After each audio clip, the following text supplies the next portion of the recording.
Hello, hello, and welcome to episode 101 of the Making a Marketer podcast. I'm Megan Powers.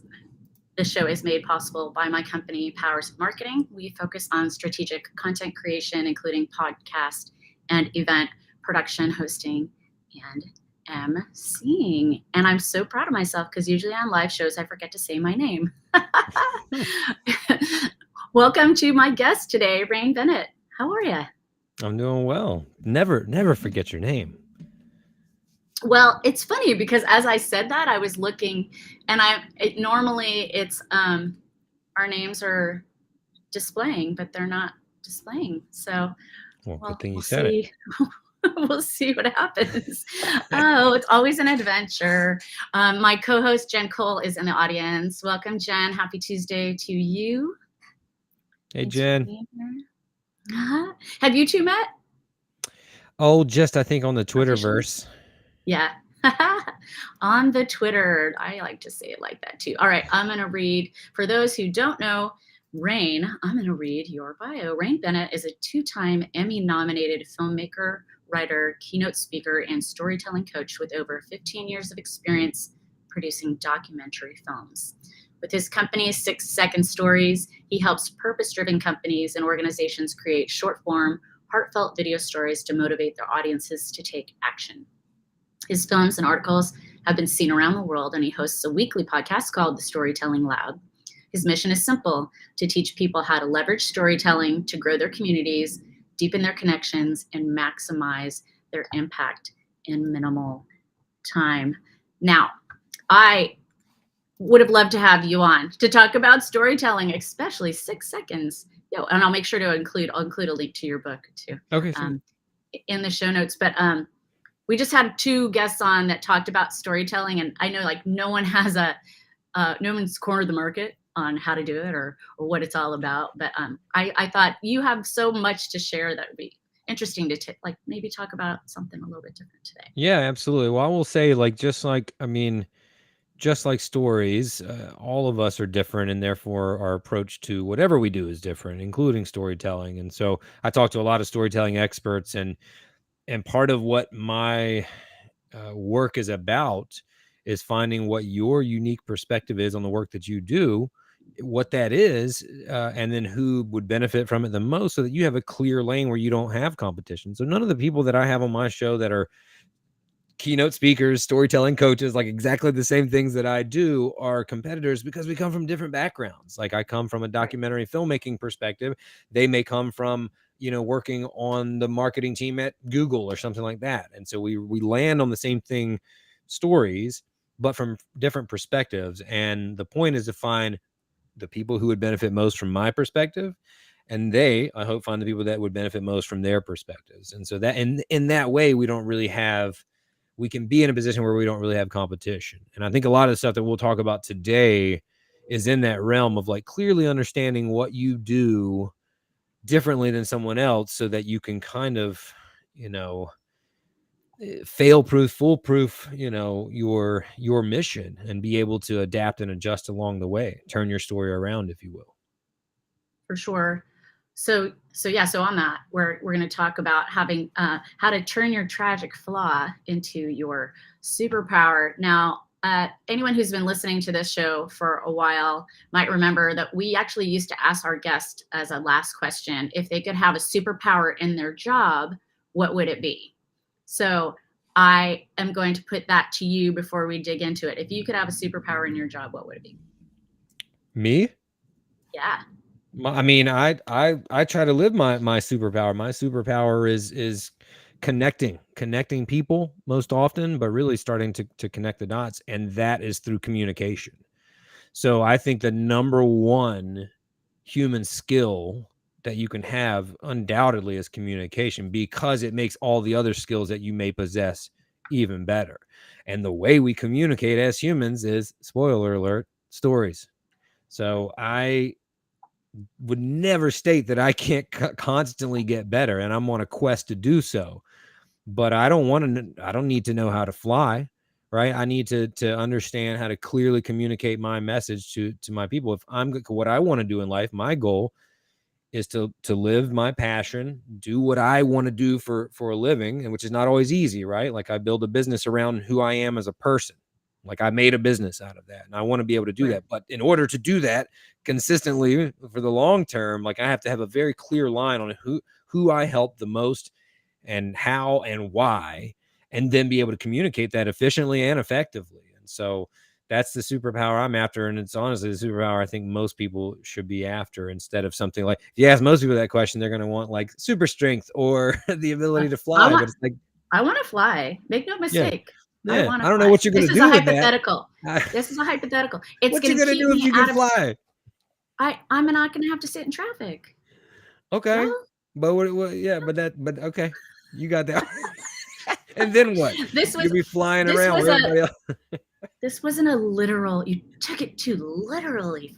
Listen, I'm in the real world, Megan. No. All right, fair. Okay. On that, and yes, I got my master's in communication. So this is also a passion. Yeah, you get it. So yeah, and let's be honest, it's poor communication is like the reason for almost all conflicts between people, between countries, between everything. If we communicate well, a task that you want someone working for you to do, for example, communicate that well and let them know what you want the outcome to be. What are we going to accomplish by doing this task? Then you're going to get better results, right? Absolutely. And you know what? To that point, so it's also the most neglected. Like you said, if you're asking somebody to do something for you, if that person messes that up, for lack of a better expression, Yeah. so often our knee-jerk response is to look at like what they did wrong. And very seldomly, I think, do we say like, did I miscommunicate something? Like, how could I have been more clearer about it? Because that's, I think, where we struggle too, is communication, like storytelling, is a two-way street. It takes two to tango. So it's not just that you didn't get what I'm saying. Like, we have to really stop and ask ourselves, like, yeah, but did that only make sense in my head? And I'm expecting them to understand what's in my head? Or was I Right. as clear as I thought that I was? And I'll add one more thing on too about, you said the conflicts that arise, also internal conflicts. I think communication is also the source of that. Our conversations with ourselves are also Right. incredibly lacking at times. Yeah, that's fair for sure. Yeah, and looking at, we all need to show ourselves some grace, but it is definitely worth we're looking inward. No question. I mean, that's where everything starts. Yeah. That's where everything starts. Yeah. You can't do anything outwardly until you have the inward, ready and settled.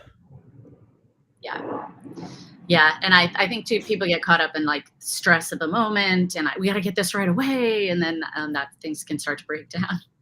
Oh, In absolutely. that way. All right, Absolutely. so let's talk about turning a tragic flaw into a superpower, and that might be someone's tragic flaw, right? Like just asking for things without giving good direction or whatever. So what's this all about?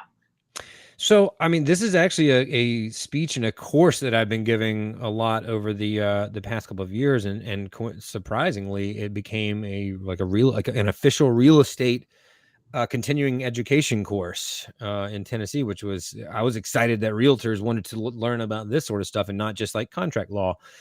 But the thing is like and I had to understand too, that's tragic flaw. That term is a storytelling or a writing term. So not everyone knows what that means. So very briefly, I'll just like explain what that is. And that's just that every hero, or most heroes, have some thing that holds them back. And it originates from Achilles, the story of Achilles, whose mother dipped him in the river Styx, held him by the heels, and everything above the heels basically was impenetrable, invincible. But that was his tragic flaw, his Achilles heel, as you heard, and the only one place that he was vulnerable. And of course, that's the place that where he got hurt. And so we all have these, any movie that you see, there is something holding the hero back, and them getting over that thing is generally what helps them overcome the obstacle. So we all have these flaws, perceived flaws most often, or real things that we're dealing with and struggling with. And if we're not careful, we'll let the stress of those things, or the limits and the compartments that we put them in, like I am just this, right? We'll let them hold us down forever. We'll never be able to accomplish what we want to accomplish. But if you can look at that and reframe that limiting belief and look at the opportunity that lies within that flaw, there's a lot of ways that you can leverage that to turn that obstacle into an opportunity. And this is really hard to do when the stuff hits the fan and you're in stress mode. Like, it's really hard to calm down and look at things objectively and be like, what's the lesson here, right? And I get that, but there's a path that we can take to get there, and there's steps that we can actionably take to achieve that. And it's been done time and time again, where people can take this thing that holds them back, rearrange their approach to their work, and then not just like make it out, but massively benefit from that new perspective, because they're not trying to fit in some mold that just wasn't made for them in their situation. So what are some steps that you would recommend? Well, the first step, I think, is to, one, you just got to keep going, right? When we hit, this is on the top of everyone's minds, because, like, let's call it the elephant in the room, not elephant in the room, but the obvious statement. Like, we've all been traumatized over the past 2 years with the pandemic. So everybody's suffering, right? Collectively. And lots of people's businesses have been negatively impacted in a major way. So when that happens, often we just want to give up. We're just going to run and hide in the corner and cry, blame it on something else, and just complain about it. And so the first thing that we have to do is, like, keep going, and just do something. Don't just give up. Understand that your story's not over. You're just in the middle part of the story, which is the tough part, the messy middle, the dark forest of the fairy tale, right? And that's not how your story's going to end, which is how we often think of it. And so the first step, however, if you can picture yourself in a pit, right? And when you're in a pit and you're digging, trying to get yourself out of that, like, and you're just working frantically, what are you doing? You're digging yourself deeper into that pit. You don't see that because you're like blindsided. You're just like, I gotta get out of here. So you're digging. And meanwhile, you're just getting deeper. So you have to kind of pause that, and you can't just work your way out of it, and stop and look at things objectively and do something different. Like, that's so simple. Most of these steps are so simple, but just, you have to change what you're doing. A lot of times we dig our heels in. We won't change because this is how we've always done things. And if we work hard enough, we'll work through it. And almost always that's not the truth. So the very first thing is just stop doing what you're doing and do something differently, which, again, sounds so crazy easy, right? But most of these things always are. They're just so simple and so right in front of our face that we look past them because we expect it to have to be this, like, super hard thing to get out. It's like, just stop doing what you're doing and maybe think about, like, what if you did it this way? But again, people are naturally, like, they kind of reject that thing. Like, well, no, this is the way you do it. I'm like, well, that's not working out for you, buddy. Right. Very good. Yeah. I think that's great advice for everyone, like, in every part of life. Just take a beat, look at what, maybe rethink how to approach versus plowing straight ahead. Oh, definitely. And then you get to the point where you said rethink, and this makes me think of a reframing exercise that I use with people. And it's simply like, and I did this exercise myself when I was really in what I call the pit 5 years ago or so. Just a 2-column, line down the middle of a piece of paper, and on one side, like, a limiting belief, and just let them all flow, like all the limiting beliefs that you have, the negative self-talk that you have. And on the right side, like, a reframed thought of that. Like, how can I switch, like, flip the script and change my perspective on that and look at that differently? One of my favorite examples of this is, I grew up in the 80s and 90s. So, and I grew up an athlete. And so during that time, Mike Tyson was, the biggest name in boxing and arguably in sports. We had Michael Jordan and Mike Tyson at the same time. So Mike Tyson, who is still regarded as one of the all-time greats, never thought he would be one because he was way shorter than anyone that he saw that was an all-time great. Like, think Muhammad Ali, who I think was like 6'3", 6'4", something like that, because you always hear about reach, like, long arms, tall boxers. He was like 5'10", maybe 5'11", still very short compared to a lot of his competitors. So he thought that he would never be able to do any damage or get his jab to work because they're so much taller than him. He and his trainer Customato developed a style where he would actually stay in close, slipping the jabs, moving a lot, and learn how to throw his punches from extremely unique angles, like sometimes almost from the floor instead of standing upright trying to play on their level playing field. He'd get down here. Now if he was way down here, also those tall guys couldn't reach him a lot of times, and then he would come up with this like infamous uppercut that he had. And even though he had insane power, a lot of the times the reason he knocked out his opponents was because he hit them with punches that weren't seen, because he was shooting from these unique angles. This became his signature style and why he's still regarded as one of the all-time greats. But it started from a tragic flaw, this thing that he thought that would forever hold him back from being a great. And all he didn't change anything in his body. He didn't get taller, right? All he did was change the way he looked at it, with the help of course of a mentor or a guide or a trainer in this case. Right. Coach. Yeah. Yeah, exactly. To understand it, like, no, you can't fight that orthodox style where you're standing upright and your hands are here. You got to stay low and stay moving in. So that's one of my favorite examples because it defined him. That style defined him. But his talk the whole time was, I'm not going to be able to do it. I'm a shorter man, and I never understood why like society sometimes sees like there are flaws, pros and cons to whatever like hands you are dealt. You just have to see them that way. Like when I see a super tall person, yeah, can they reach something like on the higher shelf than me? Sure. But are they faster than me? Most likely not. If I'm playing Right. basketball with them, are they going to get the rebound that falls to the ground? Like I'll get it before it bounces back up high. You just got to play what hand you're dealt, but understand the leverage that your hand gives you. Like that's the biggest thing, is we think we all have to have the same set of tools to be successful, and you absolutely don't. You just have to rethink the way you're using the tools that you have. I love that. Yeah, and I'm vertically challenged myself. I'm Right 5'2". on. And but it's funny too, because people will see me like doing things for myself and they're like, oh, I can help you. And I'm like, I got this. Like Right. I live every day having to figure out how to get something down from somewhere high or how to put something up, like all those things. So Mhm. so yeah, like I've lived my life kind of like, And you see it with doing that. with organizations. You'll see it too. Like I'll give a classic example. This will be very quick. All right, big massive organization versus like smaller organization. The smaller one can, you would think they can't compete with the big one with all the money and all the team, et cetera, et cetera. But the small one is much more malleable and flexible and able to pivot on a dime. Like you can't turn this big, massive ship, this cruise ship, but a 20-foot, ski boat, you can zip all over the place, right? So it's just different things, understanding your goals and understanding the tools that you have and how to effectively use them. So in the pandemic, being a nimble, smaller business was probably better in a lot of ways than being a giant business whose business model was set up to do this thing and this thing only for years. And then this thing was taken away from you. Now you're like, oh crap, what do we do? Whereas if you're an independent, you can be like, oh, well, maybe we can think of something else that we can do. And you can make that decision today and take action on it tomorrow. Right. Yeah, I guess it depends on what industry you're into.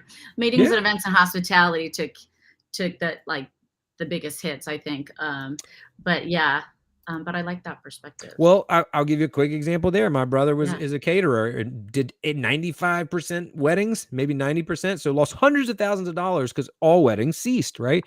And so they started thinking like, well, what do we really do for people? We're not in the wedding industry. We're in the, he did like gourmet comfort food, basically. His tagline is Carolina cuisine. We're in North Carolina, Carolina cuisine with a California twist. And so when we started thinking about what they really do, which is to provide healthy, but also really tasty comfort food, he figured out another way and started doing family dinners, right? And that was a lifeline that kept them going. Now that the weddings have come back, you've got the family dinners and the weddings back, right? So it's a way to also kind of mitigate those risks along the way, but still you can think about what you really do for people and then think of another creative way to deliver those results. If you stay rigid, like we are a wedding catering company, then yeah, you're dead in the water. But if you start understanding the thing that you really provide isn't wedding food, then you can Right. adjust. Again, it's all mental. No, for sure. And I had a restaurant client at the time, and they didn't want to do takeout. They don't, there were all these things I was trying to help them, and they were just not having it. And so yeah, so I hear that You for get it? sure. Yeah, And I exactly. and I know plenty of examples of it. Like, actually, in fact, my other podcast is called Trade Show Talk, y'all. So if you want to check it out, Trade Show Talk by TSNN is the sponsor, or is the company that I'm doing it for. It's Women's History Month. This is actually International Women's Day, That's so right. happy International Women's Day. Um, but both of them, I had them on. It's called Trade Show Talk. It's about the meetings and events industry. Um, but they are two women who thrived, in spite of COVID. And one of them, Jessica Shea, she did that. She's like, we do event we do these spectacular events that don't necessarily translate to Zoom, Mhm. but we want to bring the fun in. And so she created this company called Cheers in a Box. And so now they are providing these gift boxes that can be shipped to people, and if they want, they can have an online experience with it. They can learn how to make cocktails, or how to Mhm. design a grazing board, or whatever, or do their favorite things. Anyway, she created this incredible business, um, which she wouldn't have done Yeah, that's incredible. had that not I see, all. I love that those stories to me are the most inspiring, right? Because this concept of overcoming obstacles and turning your story around, like, obstacles are inherent to any, like, you have to have them for there to be a story. So these things aren't going to stop happening. They might not be as massive as a global pandemic, but there's always going to be things thrown your way. Always going to be problems to overcome. We're never going to be able to avoid that. So learning how to adapt and adjust to those problems is really the skill outside of communication, right? That people need to learn if they're going to effectively be able to turn their story around and not get caught in that messy middle and never be able to dig out of it. Yeah, for sure. So tell us about the 6 second story. Can you tell a story in 6 seconds? What's Yeah, you can. I mean, it's so the goal of any story is to tell it efficiently, like as efficiently as possible, to get to, connecting people. To do it in 6 seconds is really challenging. And so you have to reduce it down to the bare bones of what a story is. And a story is simply before and after. A transformation has to happen. So you don't have time for the messy middle, the act two. You just have to go from, like, this is where I was, this thing happened, and now this is where I was. And the goal of that, as when I was looking at the space, 6 second ads started becoming really popular. YouTube bumper ads. Now 6 seconds is an ad format on, like, primetime television as well. But especially we see it online. And it's easy to do something visual, flashy in 6 seconds. It's easy to make people laugh, to make a little joke, like think Vine, right, in 6 seconds. right? It's very, very challenging to connect with, which is what I do in my storytelling and filmmaking. This, the stories that I tell are always like heartfelt human stories, and the businesses that I work with have those types of stories to tell. It's hard to make someone like emotional or make someone cry in 6 seconds. You think of your favorite Super Bowl spots that do that; they're like long, they're like a Right. minute long, and so it's really challenging. But to do that, you have to really understand, like, what makes a story, and how to do that very quickly when you don't have a lot of time. Now that we're all tasked with connecting with people with very limited time, and there's a quick misconception, people, there's this like stat about goldfish having an 9 second attention span, and ours are shorter than that at 8 seconds or something like that. And I don't think that's exactly right. I don't think that it's that our attention spans are like shorter. I think that the demand for our attention is much greater, and we can sniff out BS much faster. And so if I see something that I immediately don't resonate with, I'm done with it. I'm on to the next thing. Whereas 50 years ago, all I had was the brand new television, right? And that's all I could watch. But now there's so much competition for my attention, I can skirt past it until I see that one thing that's like, hey, did you just lose your job as a restaurant worker? Here's something that, helped us out. Now, if that was me and it resonated with me, I'm all ears, because yeah, I need help and I need to know the rest of that story. So you just have to catch them very quickly. You don't have any time to do it. And the way to do that is to connect with where they're struggling. Yeah, I think is the memory of a goldfish. And like Ted Lasso says, you know, be a Mhm. goldfish. Ted Lasso's. Did you watch Ted Yeah. Lasso? Yeah. Okay. So yeah, be a goldfish. I love that saying. Like, in other words, sometimes though, like forget what the thing was and move on. Like, it's sometimes that the remembering stuff isn't gonna help you move forward. Right. Yeah. All right. So 6 seconds. So your book, Jen. So also Jen said adaptation is a superpower. I would say for sure. Agreed. And then of course she said she loves Ted Lasso. Believe. All right. So your book. Talk about your book and like what are we gonna get from this? So the book takes two things: the timeless tool that we've always had access to in terms of communication, which is storytelling. This is currently, the past few years, been like a marketing buzzword, but it's not something brand new. And to put it as simply as I possibly can, it is the way humans communicate. It's the way we've always communicated. We don't communicate through lists of data. We communicate through narratives. Our brains are designed to digest information that way. I don't need to go off into the weeds about the neuroscience behind it. You can look it up yourself, but it's proven. This is the way we've always communicated. Now we have this massive tool that you and I are using right now, video, which I think it's like 85% of online traffic or something currently is video. And people will play video. The reason why it's so powerful is because person to person is always going to be the most powerful in making a human connection. The very next under it, because we still see each other's faces, is video. So you're marrying these two things, storytelling and video. That's what I do. That's what I've made my career off of. However, I don't want to say almost everybody, but many people will look to the video aspect. What camera do I need? What apps do we need to be on? What mobile editing apps do I need that's going to make the best thing? Yada, yada, yada, yada, yada. Putting the cart before the horse, not knowing how to clearly communicate their messages. So my whole thesis, the whole philosophy of the work that I do and of this book is that you have all the tools you need to start right now. Don't get analysis paralysis or shiny object syndrome. Start with what you have and cultivate the skill of storytelling to communicate your messages. Then, if all you have is a smartphone, that's where you start. Once you get Right. better, you add tools to the toolbox. But so many people look for the tool to make their job easier instead of harnessing the skill that you can then apply to any tool that you have. And that's the order I put things in first: learning how to tell stories and then learning how to use video to do so in a powerful way in 2022.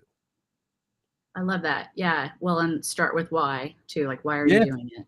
Like, Yeah. what do Big you what do time. you Big time. what are you trying to accomplish? And Yeah. then yeah, I think So you're many right. people People get don't held up. do that work first, which is, Right. it's hard in a lot of ways, but it's simple because you should have the answers, and it may take a little while to get to them. You may have to tap into here and here a little bit, but they're there. You don't have to go research anything for those answers, just yourself, which again, it's not always easy.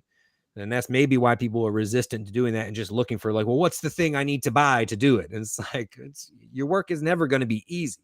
Not if you're doing real work. It may be fun and it may not feel like manual labor, but if you're doing good work, like it's gonna be work. You're gonna have to learn how to cultivate a skill that takes time, that takes practice, that takes passion, right? Right. And I think understanding, though, how to communicate, as we said at the very beginning of our conversation, that is going to carry on over to any other skill that you then acquire. Yeah, for sure. I love that we came full circle on that. That's great. That's All storytelling, right. baby. That's right. All right. So I asked you, we love for our guests to share a book a business book that they are into. So what's a business book that's not your own that our listeners should check out? So there's a long list, but I will say, in the vein of what we've been talking about today, Stephen Pressfield's The War of Art. This is all about the resistance, as he calls it, which is a lot of the stuff that we're talking about today, is working through this imposter syndrome, any of these limiting beliefs that we talked about. Now, it's a play on words, right? We all know the art of war, and this is called The Right. War of Art. Stephen Pressfield is a master of, like, both fiction and nonfiction, one of my favorite authors. And there's a lot in that realm that he writes, but that's probably That's one of his most well-known fiction books, The War of Art. And they're all short reads, but it'll change your perspective on the work that you do in the world. I promise you that. Fantastic. Yeah, I'll have to check that one out. I love when it's a new one that I don't already have that a guest Yeah. reads. Yeah. And his writing style is really great. There's a lot of those short little books that talk about this sort of things that he has. There's a whole series, and they're all very effective. I love it. I love it. I love it. Well, thanks, Rain. I'm really Thank happy you. that we can make this happen. And we will include his book recommendations and a link to his book in the show notes, of course. And I'm really grateful that we could have you on. Thanks so much. I want to add something for the listeners. If you do buy the book, Yeah. just send me a receipt, show me, and I'll send you a free signed copy too, so that you can, the one that you bought, you can give it to someone that you think would benefit from it, and then I'll just give you one signed from me for free if you do that. I love it. That's amazing. Thank you. And his Twitter is at Rain Bennett. 2 N's, 2 T's. 2 N's, 2 T's. I was saying earlier today that my mom did a really good job naming me. There are not a lot of Rain Bennett's out there, folks. So if you are interested in connecting, I promise you, if you Google my name, you'll find me. Fantastic. And Jen said, such a great show today. Thanks, Jen, for being here. And thank you for everyone who watched us live, who watches the replay, who's listening on the podcast. We appreciate you. If you haven't yet, we would love it if you would rate and review us on your podcast platform of choice so that we get heard by more people. All right, friends, this has been episode 101 of the Making a Marketer podcast, and we will catch you